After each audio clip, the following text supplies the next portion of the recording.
Salut! Alors aujourd'hui, je vais vous montrer comment je lave les cheveux de ma fille. Comme vous pouvez remarquer, ma fille a 8 mois déjà et ses cheveux sont toujours comme si elle venait de sortir de mon ventre. Donc je vais vous montrer comment j'entretiens ses cheveux. Comme ça, vous pouvez aussi entretenir vos cheveux et les cheveux de vos enfants.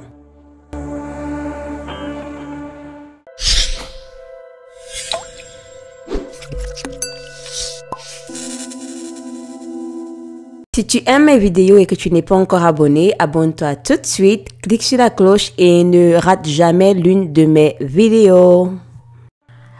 Alors, ça c'est les cheveux de ma fille. Comme vous pouvez voir, ça c'est avant que je ne commence à faire sa routine.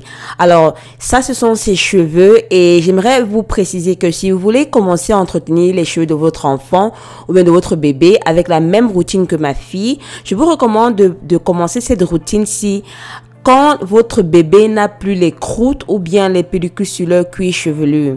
Donc cette routine-ci, c'est uniquement après les croûtes ou les résidus que les enfants ont souvent. Sinon, cette routine-ci, tout le monde peut l'utiliser sans problème.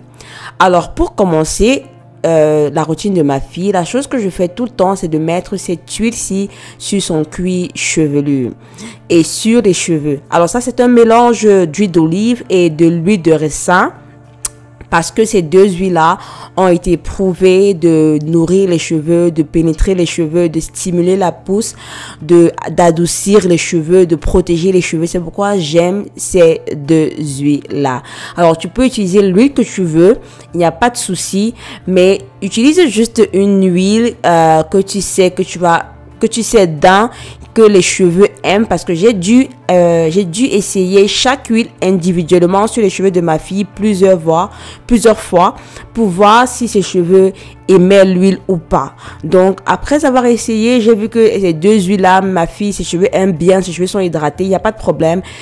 Après j'ai mélangé les deux huiles et c'est ce que j'utilise tout le temps pour faire son pré-pou. Donc et aussi je vous recommande de choisir des huiles qui sont basées un peu sur la science. Donc scientifiquement, il y a des recherches qui montrent que l'huile là pénètre dans les cheveux et nourrit les cheveux ou bien a un effet sur les cheveux. Que ce soit la science, que ce soit basé sur la science en fait. Ça c'est ce que moi je préfère en fait. Mais sinon, vous pouvez utiliser les huiles que vous voulez.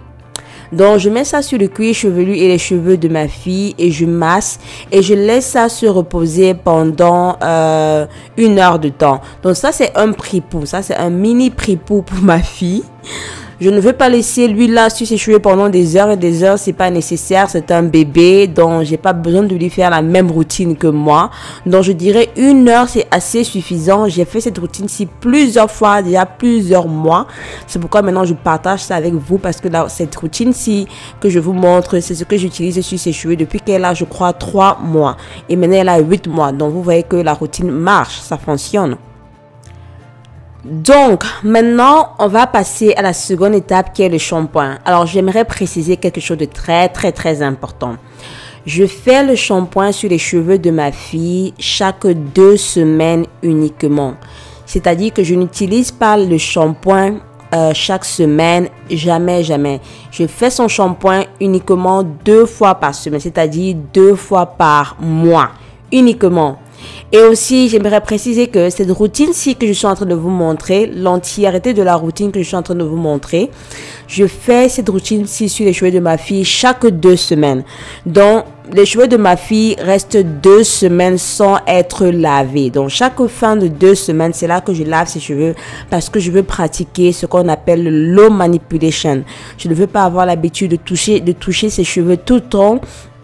Parce qu'il faut savoir que plus tu touches les cheveux des enfants, plus tu manipules le cheveu, peu importe enfant ou grand, tu es en train de détruire le cheveu en quelque sorte. Donc pour garder les cheveux de ma fille intacts et bien, je les lave seulement chaque 2 semaines. Donc s'il y a 1 semaine que je remarque que ses cheveux sont trop secs que d'habitude, là je ne vais pas faire le shampoing, mais je vais laver ses cheveux avec un après-shampoing. Donc ça c'est ce que je fais. Le système pousse-cheveux de la marque Natura Rizado a été fait pour vous aider à faire pousser vos cheveux de manière naturelle, rapide et de manière safe.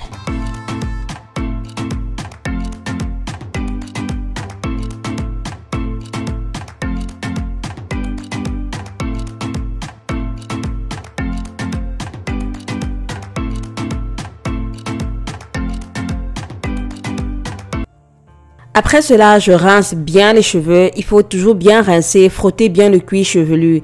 La troisième étape, c'est de nourrir les cheveux avec un après-shampoing. Donc, j'applique l'après-shampoing sur ces cheveux. Dans notre dernière vidéo, je vous ai montré comment je fais l'après-shampoing de mes enfants. Donc, vous pouvez utiliser la même recette ou bien utiliser un après-shampoing que vous aimez. Alors, je mets ça sur ces cheveux. J'évite de mettre ça sur le cuir chevelu. Mais l'important, c'est de bien mettre ça sur les cheveux. Et après cela, je laisse reposer sur ses cheveux pendant quelques minutes, de temps que ça se repose, et ensuite je vais démêler. Je sais que beaucoup de personnes n'aiment pas des fois démêler les cheveux des enfants, mais après avoir appliqué un après-shampoing sur les cheveux, c'est la meilleure manière, ou bien c'est le meilleur temps de démêler les cheveux. Alors démêler les cheveux aide à définir les boucles, ça aide à garder ces boucles là. Donc si tu veux avoir des cheveux qui sont bouclés, le démêlage est l'un des secrets. Alors je démêle avec un peigne en bois, parce que les peignes en bois sont naturels, c'est super, je les adore. Donc ils sont meilleurs que les peignes en plastique. Après cela, après avoir fait le démêlage de ma fille, le truc, je me suis même perdue dans ce que je suis en train de vous raconter. Le truc le plus important à comprendre ici, c'est que après avoir fait votre shampoing, vous devez toujours nourrir les cheveux avec un après-shampoing ou bien un masque. Donc, quand je finis de faire cela, j'ai appliqué le même après-shampoing sur les cheveux de ma fille. J'ai pas peut-être montré ça dans la vidéo, mais c'est ce que j'ai fait. Donc, après avoir appliqué cet après-shampoing sur les cheveux de ma fille, je vais appliquer cette crème-ci qui est à base d'huile et de beurre. C'est vraiment léger, ça a l'air lourd, mais en fait, c'est vraiment léger parce qu'il y a de l'eau à l'intérieur. Et c'est ça que je mets sur ses cheveux. Donc, l'hydratation ici consiste à un après-shampoing ou bien à un leave-in ou à un hydratant, et ensuite de mettre cette crème-ci pour protéger ses cheveux. Et ensuite, je ne touche plus ses cheveux pendant 2 semaines. Pendant 2 semaines, je laisse ses cheveux tranquilles parce que je veux éviter la casse. Je veux stimuler la pousse de ses cheveux. Donc, je laisse ses cheveux tranquilles. Ça, c'est comme ça que j'entretiens les cheveux de ma fille. Alors, pour faire un petit récapitule, la première des choses que je fais, c'est un pré-pou. Après, je shampoing ses cheveux. Je nourris ses cheveux avec un après-shampoing. Je démêle les cheveux. Après, j'hydrate ses cheveux avec un leave-in conditioner et une huile. Et après cela, je ne touche plus ses cheveux pendant 2 semaines. Si ses cheveux sont trop secs, après 1 semaine, je vais laver ses cheveux avec un après-shampoing et hydrater de la même manière. Donc c'est tout pour la vidéo d'aujourd'hui. Si vous avez aimé cette vidéo aussi, donnez-moi un like, laissez-moi vos commentaires, posez vos questions, et on se voit à la prochaine vidéo. Portez-vous bien et je vous fais plein de bisous. Mouah.